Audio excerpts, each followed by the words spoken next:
नमस्कार, मैं विनीता चतुर्वेदी और आप देख रहे हैं एनसी न्यूज़ भारत।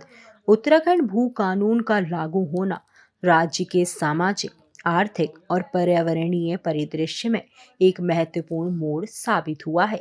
यह कानून उत्तराखंड की विशिष्ट भौगोलिक परिस्थितियों, सांस्कृतिक संरचना और पारंपरिक भूमि स्वामित्व प्रणालियों को ध्यान में रखते हुए बनाया गया है। उत्तराखंड, जो हिमालय की गोद में बसा है और जहाँ की अधिकांश भूमि पहाड़ी और वन क्षेत्रों में आती है, वहाँ भूमि का संरक्षण और उचित उपयोग अत्यंत महत्वपूर्ण है।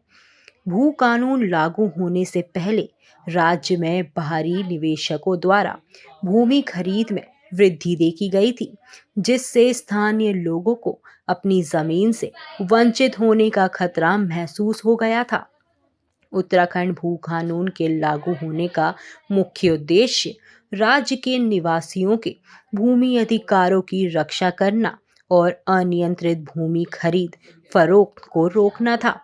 कानून के तहत बाहरी व्यक्तियों के लिए भूमि खरीदने की सीमा तय की गई थी, ताकि बड़े पैमाने पर भूमि अधिग्रहण न हो सके और स्थानीय लोगों को विस्थापित होने से बचाया जा सके। इस कानून ने न केवल भूमि की कीमतों को स्थिर किया है, बल्कि यह भी सुनिश्चित किया है कि राज्य के संसाधनों का संतुलित और दीर्घकालीन उपयोग हो। आपको बता दें कि भूमि कानून लागू होने के बाद उत्तराखंड में भूमि उपयोग की पद्धति में भी परिवर्तन देखने को मिला है। कृषि योग्य भूमि को गैर कृषि कार्यों में बदलने पर नियंत्रण रखा गया है, जिससे स्थानीय कृषि अर्थव्यवस्था को समर्थन मिला है। साथ ही पर्यावरण संरक्षण के दृष्टिकोण से भी यह कानून महत्वपूर्ण साबित हुआ है, क्योंकि पहाड़ी क्षेत्रों में अनियंत्रित निर्माण कार्यों पर रोक लगाई गई है, जिससे प्राकृतिक आपदाओं के जोखिम को कम करने में मदद भी मिली है। हालांकि इस कानून के लागू होने के बाद विभिन्न पक्षों की विभिन्न विभिन्न प्रतिक्रियाएं सामने आई हैं।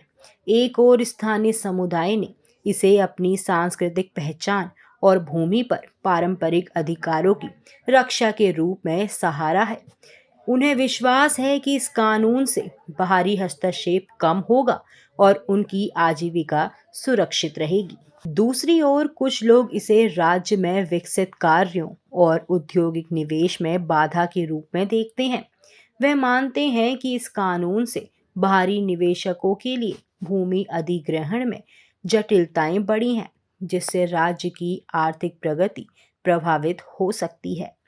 भू कानून लागू होने के बाद राज्य सरकार ने भूमि रिकॉर्ड के डिजिटलीकरण और पारदर्शिता बढ़ाने के प्रयास भी किए हैं। इससे न केवल भूमि विवादों में कमी आई है, बल्कि भ्रष्टाचार पर भी नियंत्रण लगा हुआ है। साथ ही महिलाओं को संपत्ति में अधिकार देने के प्रावधान ने राज्य में लैंगिक समानताओं को बढ़ावा भी दिया है। उत्तराखंड भू कानून लागू होने के बाद प्रवास के मुद्दे भी ध्यान में केंद्रित किए गए हैं। राज्य के कई गांव खाली हो चुके थे, क्योंकि वहां रोजगार के अवसर सीमित थे और बाहरी लोगों द्वारा भूमि खरीद से स्थानीय युवाओं को रोजगार में प्रतिस्पर्धा का सामना करना पड़ रहा था।